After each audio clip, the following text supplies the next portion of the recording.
देखो भाई, 10th class का जो है ना 5th चैप्टर हम पढ़ रहे हैं। और लास्ट टाइम मैंने आपको जो एक्सरसाइज 5.6 है ना, वो स्टार्ट मैंने आपको करवाई थी। और उसमें मैंने आपको जो है ना, अगर कोई सीक्वेंस एपी में है तो उसके फर्स्ट एन टर्म का सम आप कैसे निकालोगे वो मैंने आपको बताया था। तो फॉर्मूला था भी आपको याद करना था। और क्या फॉर्मूला हमने पढ़ा था? सम ऑफ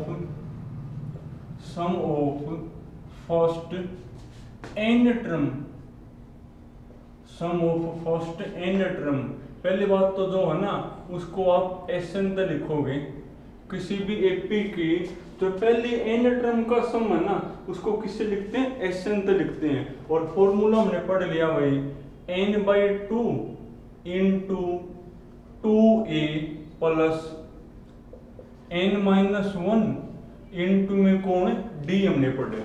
और ये फॉर्मूला आपको कब यूज करना होता है? जब आपको एपी की फर्स्ट टर्म और कॉमन डिफरेंस गिवन हो तो आप सम का ये वाला यूज करोगे। और अगर आपको एपी की फर्स्ट टर्म और लास्ट की टर्म पता हो ना, और आपको सम बताना हो तो फिर आप यूज करोगे भाई n by two into a plus l. A मेरी कौन है? फर्स्ट टर्म, और एल मेरा कौन है? Common difference. अगर फर्स्ट टर्म और कॉमन डिफरेंस गिवन तो ये यूज करोगे, और फर्स्ट टर्म और लास्ट की टर्म पता हो तो सम के बारे में ये यूज करोगे। एक हमने पढ़ा था भाई जनरल टर्म का फॉर्मूला, जिसको हम ए एन से लिखते हैं। इस ए एन के आपके तीन नाम थे, फर्स्ट टर्म को ना, ए एन के आपके तीन नाम थे, जनरल टर्म को, nth टर्म को, और जरूरत पड़ने पर लास्ट का टर्म भी इसी का नाम होता है। और फॉर्मूला हमने पढ़ा भाई a plus n minus one into d. और ये किस काम आता है भाई? जब आपको एपी की कोई सी टर्म बतानी हो तो ये यूज होता है। तो मेन तो आज ये सम के ऊपर ही है भाई। तो अगर आपको किसी एपी का सम बताना हो ना, तो या तो आप ये यूज करोगे और या आप ये यूज करोगे। ये कब यूज करोगे? जब फर्स्ट टर्म और कॉमन डिफरेंस गिवन हो। और ये कब यूज करोगे? जब फर्स्ट टर्म और लास्ट की टर्म गिवन हो। और ये आपके जनरल टर्म का फॉर्मूला है जब आपको एपी की कोई सी टर्म बतानी हो। और एपी के अंदर इन तीन फॉर्मूले से बाहर कुछ भी नहीं है भाई, ये आपको याद करने पड़ेंगे। और याद आपको हो भी गए होंगे। अब क्वेश्चन देखो भाई, देखो लास्ट टाइम मैंने आपको जो है ना क्वेश्चन नंबर शायद 8 करवा था, 9 पढ़ो भाई। जो क्वेश्चन नंबर 9 है ना, 9 में लिखा हुआ है if the sum of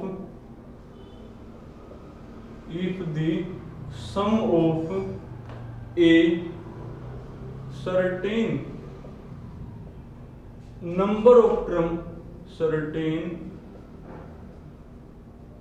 number of term starting from first term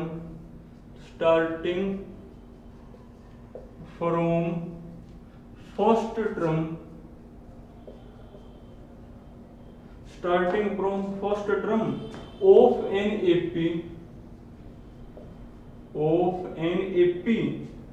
is 25, 22, 19 up to so on is 116 find the last term भाई। और आपको लास्ट की टर्म भी बतानी है। यानी वो ये को भाई, ये कोई एपी है, पहले आपको चेक करना है कि इस एपी की कितने टर्म का सम 116 है। पर जितनी भी टर्म का सम आपका 116 है ना, वो वाले टर्म भी बताओ। दोबारा फिर सुनो, वो ये को है भाई, ये कोई एपी है, इस एपी की कितने टर्म का सम 116 है। मान ले इस एपी की 20 टर्म का जो सम है ना, वो 116 है। और फिर वो ये को है, वो 20th टर्म भी बताओ। यानी जहां तक का सम ये है ना, फिर वो लास्ट की टर्म भी बतानी है आपने।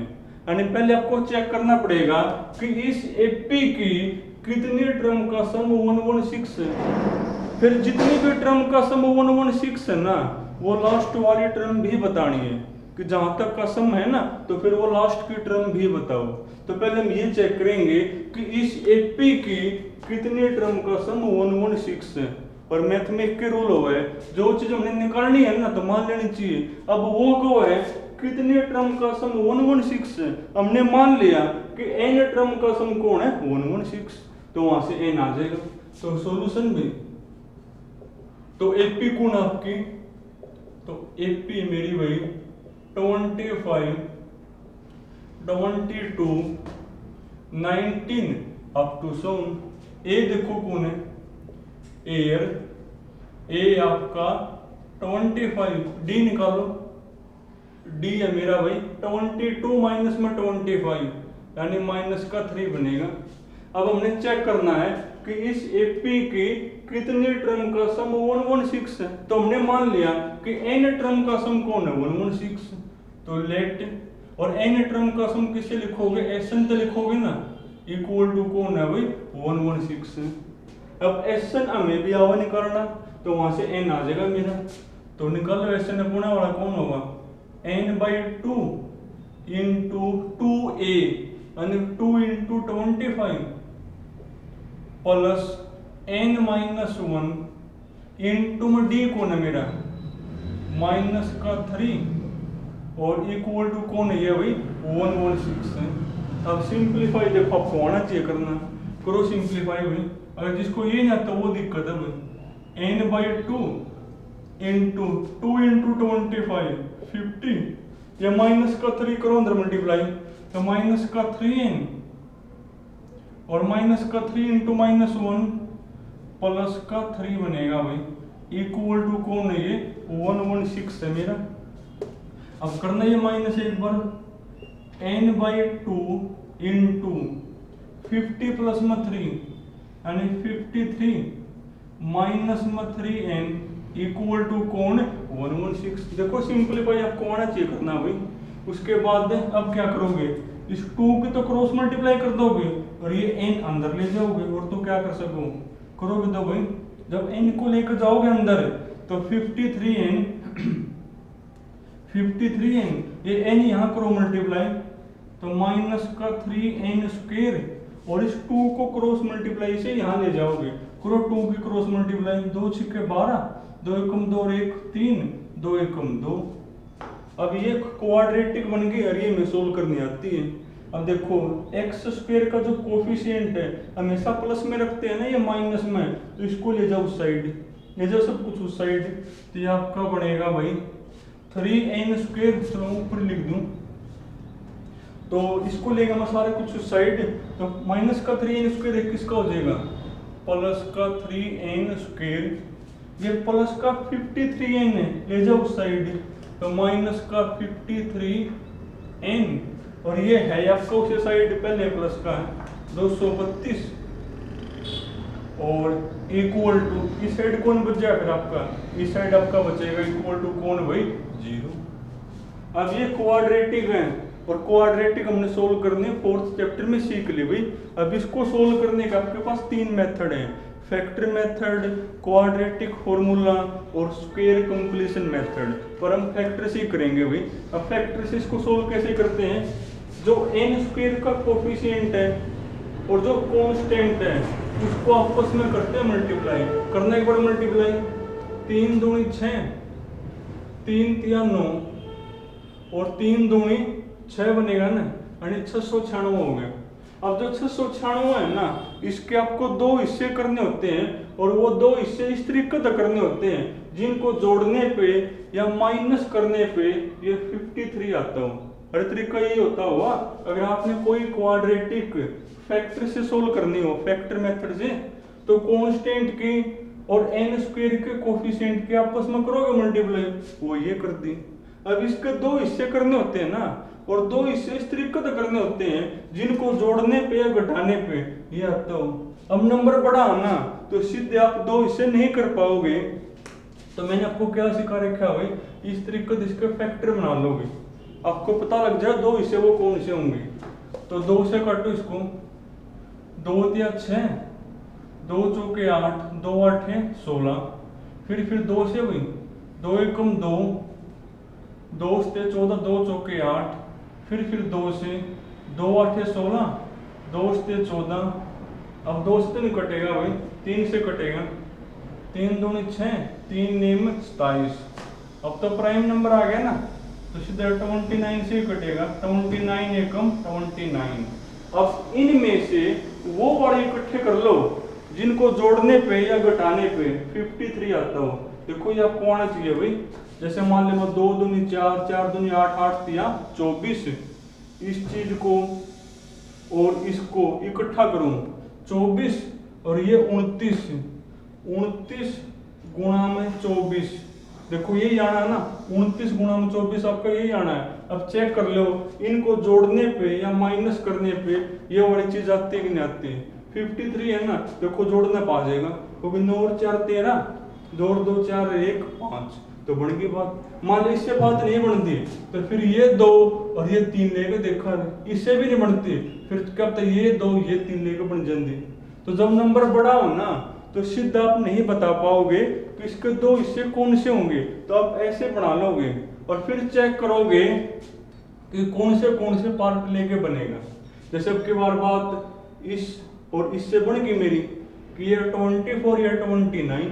अब जोड़ने का 53 आवा है ना, पर माइनस का 53 है तो माइनस का 29 और माइनस का 24, साथ में n है तो यहाँ भी साथ में क्या लगा दोगे n, यानी इसकी जगह क्या लिख दोगे, ये लिख दोगे। देखो ये आपको आना चाहिए भाई, 4th चैप्टर में आपने ये चीज सीख ली सारी। तो ये आपका बनेगा 3n², तो इसकी जगह क्या लिखोगे, माइनस का 29n, माइनस का 29n और माइनस का 24n और प्लस में कौन है मेरा 232 इक्वल टू कौन, हटाओ इसको, तो प्लस का 232 इक्वल टू कौन 0। अब क्या करना होता है, इन दोनों में से जो भी कॉमन है वो कॉमन लोगे। कौन कॉमन है भाई, n कॉमन है, अंदर बचेगा 3n माइनस का 29।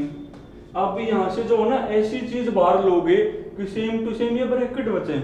अब यहाँ 3 चाहिए हमने, 3n है ना, 3n तो 8 कॉमन लेना पड़ेगा, बल्कि प्लस का 3n है तो माइनस का 8 लोगे, माइनस का 8 कॉमन, यहाँ पर 3n बचेगा। 8 कॉमन का क्या मतलब होता है कि 8 से आपने इसको भी कर दिया डिवाइड और 8 से आपने इसको भी करना है डिवाइड, बल्कि मैंने माइनस का 8 कॉमन लिया है तो प्लस का हो जाएगा माइनस का, ताकि सेम टू सेम ब्रैकेट ये बचे।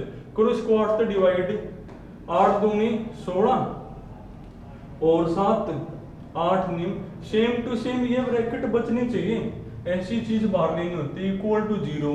अब क्या करना होता है, इन दोनों को इकट्ठा लिखोगे और इन दोनों में से एक लिखना होता है, तो n माइनस 8 और ये मेरा कौन है भाई 3n माइनस में 29 इक्वल टू 0।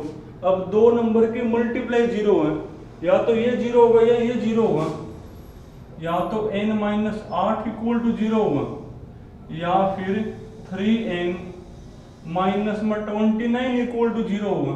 यहाँ से n की वैल्यू कौन आ गई 8 और यहाँ से n की वैल्यू कौन होगी भाई, यहाँ से n की वैल्यू 29 को ले जाओ उस साइड, फिर 3 से करोगे डिवाइड, यानी 29/3 बनेगी। और n की जो वैल्यू है ना, n आपका नंबर ऑफ टर्म है, और कई बार बता लिया जो नंबर ऑफ टर्म हो कभी भी फ्रैक्शन में नहीं हो सकती, ना माइनस में होंगे। नंबर ऑफ टर्म हमेशा कौन होती है, एक नेचुरल नंबर होती है। क्या नेचुरल नंबर है आपका, नहीं है ना, तो ये वाली जो चीज है वो आपकी क्या हो जाएगी रिजेक्ट, यानी n की वैल्यू कौन होगी मेरी भाई 8 होगी। यानी इस एपी की पहली 8 टर्म का सम कौन होगा 116 होगा। अब जो लास्ट की टर्म है वो बतानी है, अब लास्ट की टर्म आपके 8वीं बनेगी ना, यानी आपको लास्ट की टर्म भी बतानी है, यानी 8वीं टर्म आपको बतानी है। और जब आपको एपी की कोई सी टर्म बतानी हो तो हमेशा कौन सा वाला फॉर्मूला करोगे यूज, जर्नल टर्म का करो यूज भाई। तो 8वीं टर्म निकालो, यानी A8 बतानी है तो फॉर्मूला होगा A प्लस 8 में से 7 D। देखो A कौन है मेरा, A है मेरा 25 प्लस 7 इंटू D कौन है, D है मेरा -3। तो आपका बनेगा 25 माइनस में 21 हो गया, यानी कौन हो गए वो 4 बनेगी। देखो सिंप्लीफिकेशन आपको आनी चाहिए, बाकी मैंने आपको समझा दिया कहो के वो ये कोई एपी है। आपने पहले बताना है कि इस एपी की कितनी टर्म का सम 116 है। अब हमने मान लिया कि इस एपी की एन टर्म का सम कौन है 116। अब एसएन हमने भी आगे निकालना, तो वहां से एन की वैल्यू आ गई 8 और एक एन की वैल्यू ये आ गई।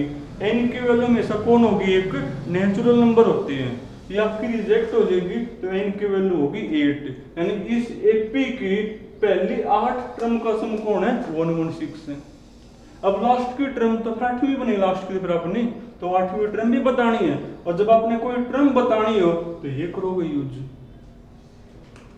और देखो भाई ये था आपका क्वेश्चन नंबर 9। अब तुम पढ़ो क्वेश्चन नंबर 10 का थर्ड पार्ट में। जब भी वो ये कहो ना कि इस एपी की कितने टर्म का सम, यानी हाउ मेनी ये लिखा हो ना, तो समझ जाना उसमें आपको एन बताना है, और वो हमेशा आपको मानना पड़ेगा कि मान लिया एन टर्म का सम कौन है, इतना जो आपने बताना है। तुम पढ़ो क्वेश्चन नंबर 10 का थर्ड पार्ट भाई। 10th का जो थर्ड है ना, इसमें लिखा हुआ भाई हाउ मेनी टर्म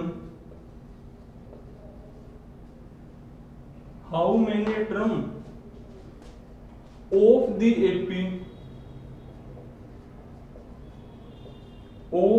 एपी और एपी है मेरी भाई 9 17 25 मस्ट बी टेकन, जो भी लिखा हुआ है, so that their sum is 636। यानी वो क्या कहो भाई, ये कोई एपी है, और आपने बताना है इसकी कितने टर्म का सम 636 है, तो मानना पड़ेगा। तो हमने मान लिया एन टर्म का सम कौन है 636। अब एन टर्म का सम हमने भी आवा नहीं करना, तो वहां से एन आ जाएगा मेरा।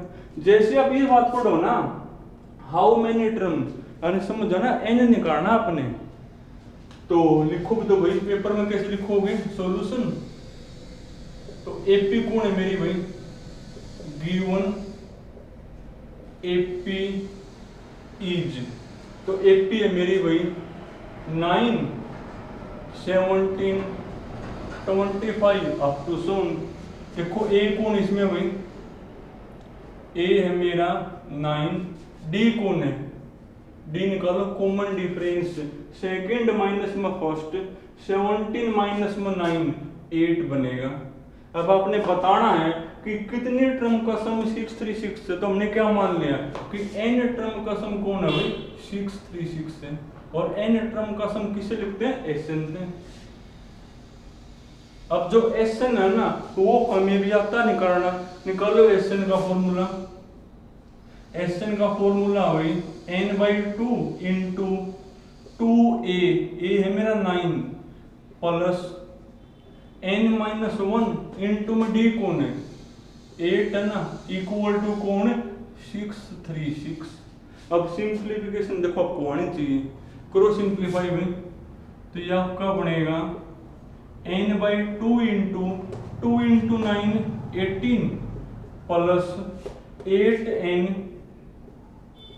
माइनस में 8 इक्वल टू कौन 636।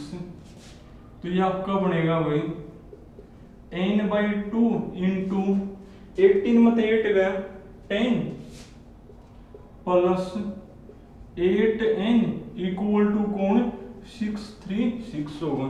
अब करो सिंप्लीफाई, देखो कि बार एक काम और उसका है, यहाँ से 2 कॉमन लेकर ना इस 2 ने काट देगा, थोड़ा सा आसान हो जाएगा भाई। यहाँ से 2 कॉमन लो, n है मेरा ऊपर, जब आप यहाँ से 2 कॉमन लोगे तो यहाँ तो 5 बचेगा, प्लस यहाँ से 2 कॉमन लेना, मतलब क्या कॉमन लेने का, 2 से आपने ये भी कर दिया डिवाइड, 2 से आपने ये भी कर दिया डिवाइड, तो यहाँ से भी 2 कॉमन लो तो 4n, और जो आपने 2 बाहर लिया वो 2 तो 2 ने काट देगा, इक्वल टू कौन है भाई 636 है।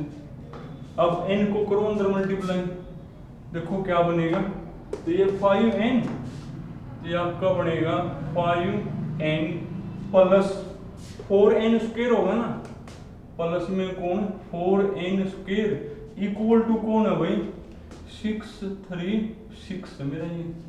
अब लिया उसको इस साइड, तो पहले लिखो स्क्वायर की टर्म भाई, तो ये आपका बनेगा 4n स्क्वायर प्लस 5n, लिया उसको इस साइड, माइनस में कौन 636 इक्वल टू कौन 0। अब फिर आपकी क्वाड्रेटिक बन गई, और क्वाड्रेटिक को सोल्व हम करेंगे फैक्टरी मेथड में। वैसे आपकी मनमर्जी होगी पेपर में, दो चाहे फैक्टर से करो चाहे क्वाड्रेटिक फॉर्मूले से करना। फैक्टर से सोल्व कैसे करोगे, फैक्टर से सोल्व भाई जो कांस्टेंट है और जो n स्क्वायर का कोफिशिएंट है उनको आपस में करोगे मल्टीप्लाई, करना आपस में मल्टीप्लाई, क्या बनेगा मल्टीप्लीकेशन भाई 4 6 24, 4 ते 12 2 14, और 4 6 24 और 1 25, यानी वो आपकी बन गई 2544। अब जो 2544 है ना, इसके आप दो हिस्से करोगे, और दो हिस्से आप इस तरीके से करोगे जिनको जोड़ने पे या माइनस करने पे कौन आता हो भाई, ये 5 आता हो। तो करना दो हिस्से, अब नंबर बड़ा है ना तो दो हिस्से आपको ये वे अपनाना पड़ेगा करने के लिए। तो 2 से करो डिवाइड, 2 एकम 2, 2 दूनी 4, 2 से 14 और 2 दूनी 4, फिर 2 से डिवाइड हो रहा है अपना ये, तो 2 6 12, 2 तिया 6 और 2 6 12, ये फिर 2 से डिवाइड हो अपना, 2 तिया 6, 2 एकम 2, 2 8 16, फिर 2 से डिवाइड, 2 एकम 2, 2 5 10, 2 निम्मे 18। अब 3 से डिवाइड होगा भाई, 3 5 15, 3 तिया 9, शायद 53 आ गया ना। अब ये डिवाइड नहीं होगा, आपका प्राइम नंबर है, तो 53 एकम 53। अब इनमें से आप वो हिस्से अलग कर लोगे जिनको जोड़ने पे या माइनस करने पे ये 5 आता हो।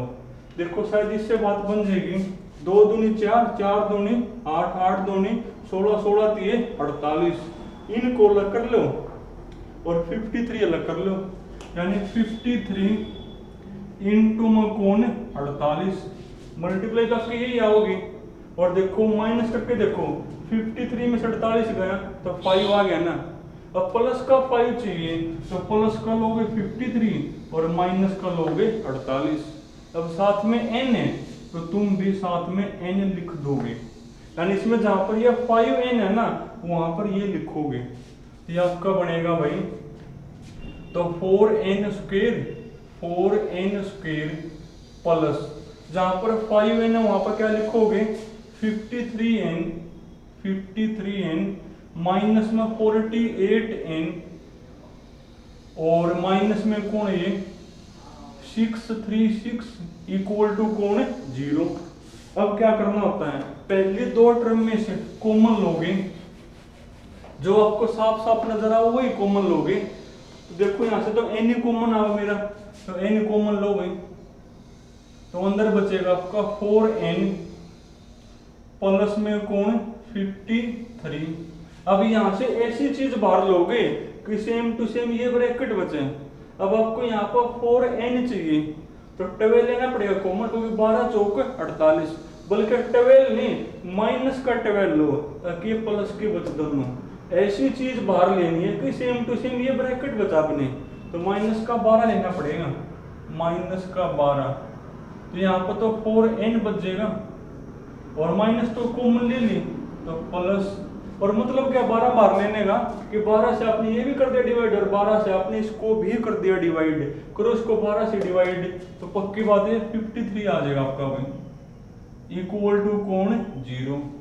अब क्या करना होता है, इन दोनों को इकट्ठा लिखोगे, दोनों ब्रैकेट में से एक ब्रैकेट आपको लिखनी है भाई, तो ये आपका बनेगा n माइनस में 12 इंटू में कौन है ये 4n प्लस 53 इक्वल टू कौन 0। अब दो नंबर की मल्टीप्लाई 0 है, या तो ये 0 होगा या फिर ये 0 होगा, या तो n माइनस का 12 इक्वल टू 0 होगा और या फिर 4n प्लस का 53 इक्वल टू 0 होगा। यहाँ से इनकी वैल्यू कौन आ गई, यहाँ से इनकी वैल्यू होगी 12 और यहाँ से इनकी वैल्यू भाई इसको ले जाओ उस साइड, यानी 4n इक्वल टू माइनस का 53, यानी n इक्वल टू 4 से करोगे डिवाइड तो माइनस का 53/4। और n कौन है? मेरा नंबर ऑफ टर्म, और नंबर ऑफ टर्म हमेशा किस में होती है? नेचुरल नंबर होता है एक। तो क्या आपका नेचुरल नंबर है? ये नहीं है ना, तो जो ये वाली चीज आपकी क्या हो जाएगी भाई? रिजेक्ट। यानी n की वैल्यू कौन होगी आपकी? 12 बनेगी। और वही आपको बताना था, नंबर ऑफ टर्म ही बतानी थी आपने। तो इस एपी के जो है ना 12 टर्म का सम कौन होगा भाई? 636 होगा। तो जब भी वो ये कहो ना कि ये कोई एपी है और इस एपी की कितने टर्म का सम जो भी लिखा हुआ, तो हमने मानना पड़ेगा कि मान लिया n टर्म का सम हो। अब एसएन हमने भी आवा नहीं करना, उसके बाद तो सिंप्लीफाई दिखवाना चाहिए आपको। और देखो ऐसा ही जैसे आपके 10th का लास्ट है भाई, क्वेश्चन नंबर 10th का लास्ट पार्ट है, बल्कि आपके सीबीएसई 2016 में भी आया हुआ है।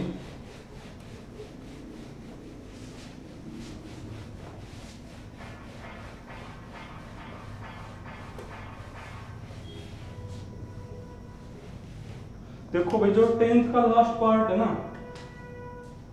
इसमें लिखा हुआ है 10th का है 5th पार्ट है, how many term, how many term. जब भी एपी का क्वेश्चन हो ना, जैसे आपको लिखा मिले हाउ मेनी टर्म या फाइंड दी टर्म, यानी आपको एन बताना, सीधी सी बात है। How many term of the AP, AP आपकी भाई 27, 24, 21 up to shown should be taken so that their sum is कितना भाई? 0, their sum is 0 है। यह कोई एपी है, इस एपी की जो है ना आपकी बार बल्कि how many term of the AP should be taken so that their sum is 0। तो इस एपी की जो है कितने टर्म का जो सम है ना वो कौन होगा? मेरा 0 होगा। अच्छा ये कोई एपी है भाई, ये लिखा हुआ है ये कोई एपी है और आपने बताना है इस एपी की कितने टर्म का सम 0 होगा। तो वही पहले वाला क्वेश्चन हो गया। और हमने क्या बेस पढ़ लिया, यानी आपने मानना पड़ेगा कि हमने मान लिया कि इस एपी की n टर्म का सम कौन है? 0, यानी एसएन कौन है? 0, और एसएन हमने भी आव निकालना। तो सॉल्यूशन सारे सेम टू सेम क्वेश्चन है। तो एपी कौन है भाई? गिवन एपी इज, एपी आपकी भाई 27, 24, 21 अप टू सोन। एयर ए कौन है भाई? ए है मेरा 27, डी कौन है? डी है मेरा 24 माइनस में 27 करोगे यानी माइनस का 3 बनेगा। अब आपको बताना क्या है इस एपी की कितने टर्म का सम 0 है। तो हमने क्या मान लिया कि n टर्म का सम कौन है भाई? 0, यानी एसएन इक्वल टू 0। अब एसएन हमने भी आवा निकालना। क्या होता है अपने वाला एसएन भाई? अपने वाला होता है n/2 इंटू 2a, ए है मेरा 27 प्लस n-1 इंटू में डी कौन है? डी है मेरा -3 इक्वल टू कौन? 0 तो है। अब सिंप्लीफाई आपको आना चाहिए करना, करो सिंप्लीफाई में। n/2 तो है ही बार, करना सिंप्लीफाई, 27 दूनी 54। अब देखो जो -3 है ना इसको अंदर करोगे मल्टीप्लाई, करो इसको अंदर मल्टीप्लाई, ये -3n बनेगा, ये +3 बनेगा भाई, और इक्वल टू कौन है? 0। देखो आपके पास जो है ना 2 तो आपका क्रॉस मल्टीप्लाई तो 0 में मिक्स हो जाएगा, क्योंकि 2 इंटू 0 तो 0 में मिक्स हो गया। 2 को तो छोड़ दो यहीं पे भाई। n करो अंदर 54 प्लस में 3 यानी 57 -3n इक्वल टू कौन है 0। आपकी बात तो सीधा सोल्व हो गया। देखो दो नंबर की मल्टीप्लाई 0 है और दो नंबर की मल्टीप्लाई 0 हो तो या तो ये 0 होगा या फिर ये 0 होगा, या तो n इक्वल टू 0 होगा और या फिर ये इक्वल टू 0 होगा, या फिर कौन होगा भाई 57 माइनस में 3n इक्वल टू कौन होगा 0। यहां से देखो n कौन आया, 3n को ले जाओ उस साइड तो 57 इक्वल टू 3n। अब 3 से करो डिवाइड, यानी 57 बाई 3 इक्वल टू कौन n। कितना कट गया भाई 3 एकम 3, 3 निम 27, यानी n की वैल्यू तो आपकी 19 आ गई और एक n की वैल्यू कौन है 0 और n आपका नंबर ऑफ टर्म है और नंबर ऑफ टर्म हमेशा क्या होती है नेचुरल नंबर। तो क्या आपका 0 नेचुरल नंबर है नहीं है ना, यानी ये वाली चीज आपकी रिजेक्ट हो जाएगी, यानी n कौन होगा आपका 19, यानी इस एपी की पहली 19 टर्म का सम कौन होगा भाई 0 होगा। ये तो आप लिखोगे रिजेक्ट इज रिजेक्ट भाई, देयरफॉर तो n कौन होगा आपका 19 बनेगा। दोबारा फिर देखो, ये कोई एपी है और आपने बताना था कि इस एपी की कितने टर्म का सम 0 है, तो हमेशा मानना पड़ेगा कि मान लिया n टर्म का सम कौन है 0 है। अब Sn हमने भी आवा निकालना, अब के बाद तो सीधा सोल्व हो गया, सीधा आप लास्ट में पहुंच गए कि दो नंबर की मल्टीप्लाई 0 है। कब पॉसिबल है, या तो ये 0 होगा या फिर ये 0 होगा। यहाँ से n की वैल्यू आई 0, यहाँ से n की वैल्यू आई आपकी 19 और n कौन एक नेचुरल नंबर, ये आपका नेचुरल नंबर नहीं है ना, तो ये तो नेचुरल नंबर है मेरा, यानी n की वैल्यू हो गई आपकी 19। और देखो भाई अब तुम पढ़ो क्वेश्चन नंबर 11 का थर्ड पार्ट पढ़ लो भाई, 11 का थर्ड। फर्स्ट और जो सेकंड है ना वो तुम कर पाओगे,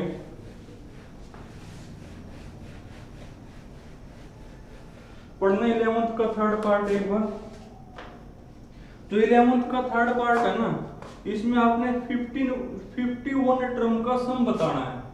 क्वेश्चन नंबर 11 और उसका थर्ड पार्ट है भाई find the sum of, find the sum of, किसका सम बताना भाई 51 टर्म, यानी n की तो वैल्यू कौन होगी 51 होगी। और आपको गिवन क्या है, जो उसकी सेकंड टर्म है ना एपी की, जो आपकी सेकंड टर्म है, सेकंड टर्म वो कौन दी हुई है भाई 2 है। और जो कॉमन डिफरेंस है ना, कॉमन डिफरेंस नहीं, फोर्थ टर्म मेरी 8 है, उसके बाद कब है जो फोर्थ टर्म है ना वो मेरी कौन है 8 है। पढ़ना एक बार, कोई एपी है और आपने उस एपी की 51 टर्म का सम बताना है, यानी n की तो वैल्यू कौन होगी 51, और आपको क्या चाहिए ए और डी चाहिए ना। देखो अब की बार ए और डी गिवन नहीं है, अब की बार तो क्या गिवन है सेकंड टर्म ये है और फोर्थ टर्म ये है, तो इनका सहारा लेकर ने ए और डी आ जाएंगे, ए और डी आगे n हमने पता है तो सम आ जाएगा। और क्या बेस बता था, जब भी एपी का क्वेश्चन हो और आपको ए और डी गिवन ना हो तो शुरुआत आपने ए और डी मान के ही करनी है।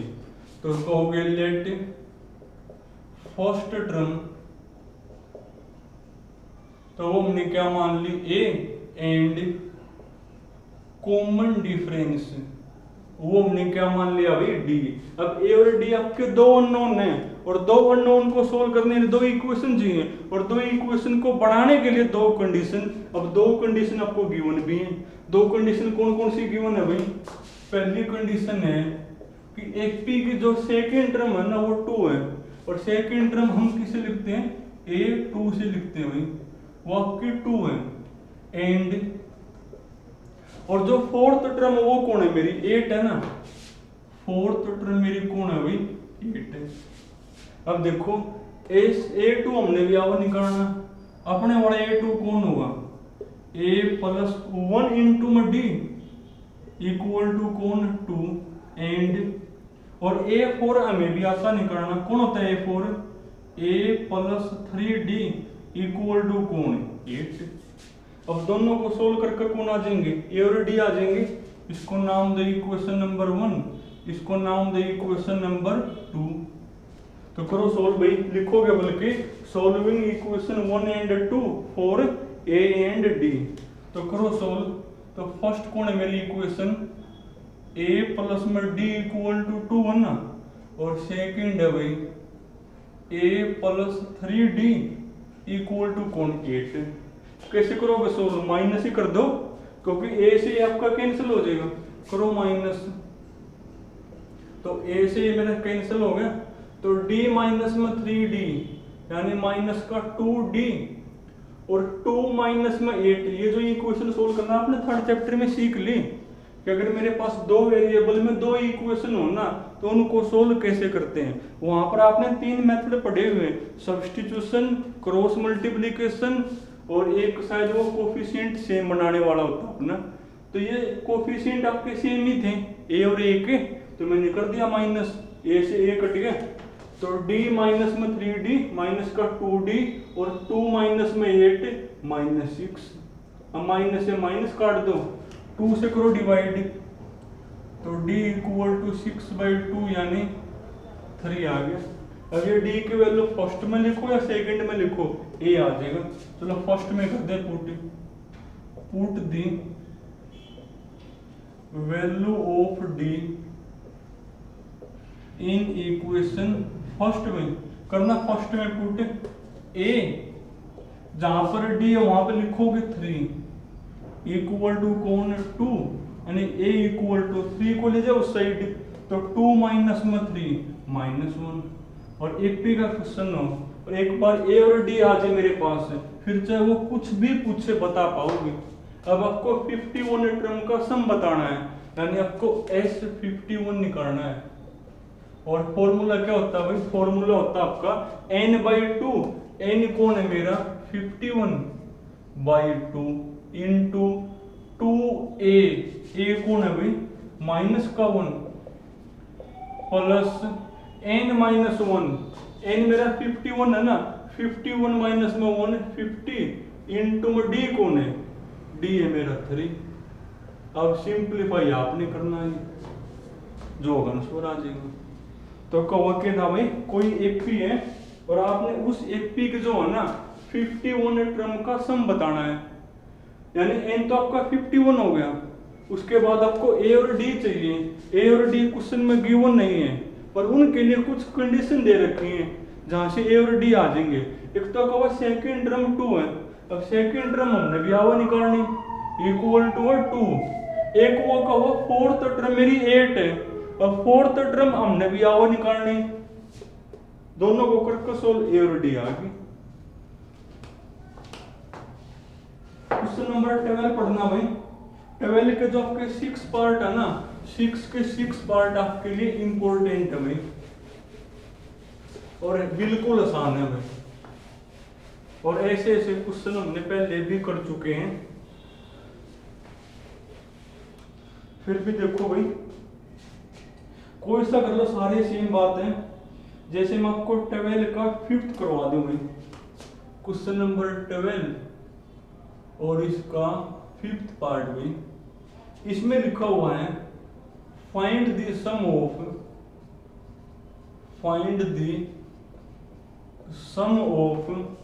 किसका सम बताना भाई, ऑल 2 डिजिट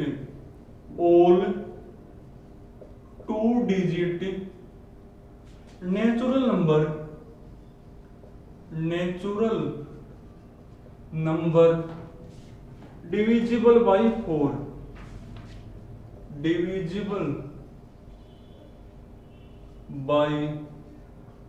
भाई, यानी वो ये कहो है 2 डिजिट के नंबर, 2 डिजिट नंबर जो 4 से डिविजिबल हो ना उनका सम बताओ।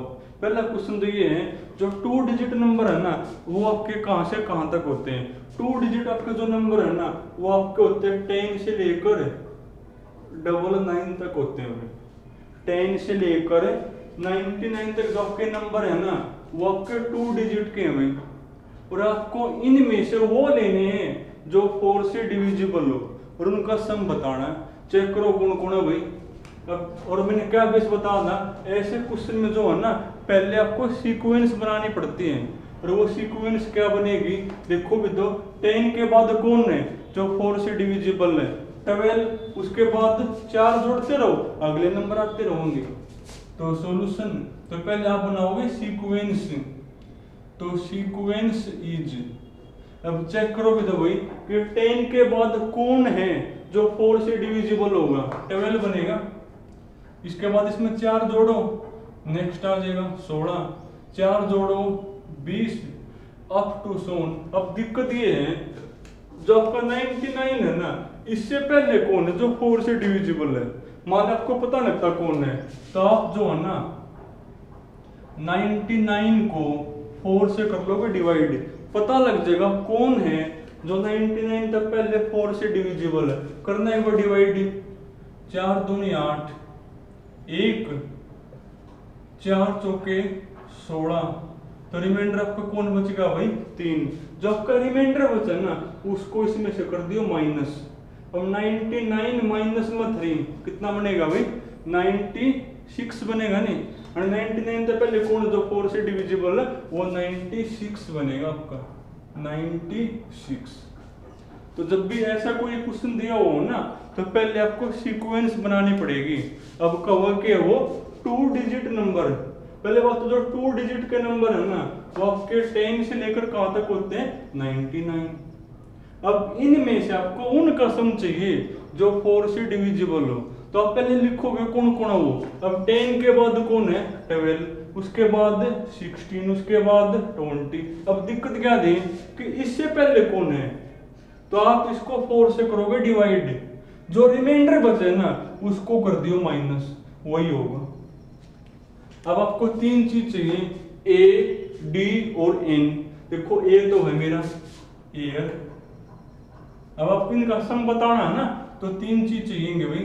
ए कौन है मेरा 12, बल्कि आप एक काम करो भाई, जब आपको एपी की फर्स्ट टर्म पता हो और लास्ट की टर्म पता हो और आपने सम बताना हो तो कौन सा फॉर्मूला करोगे सम के बारे में, तो सम के बारे में यूज करोगे n/2 into a plus L.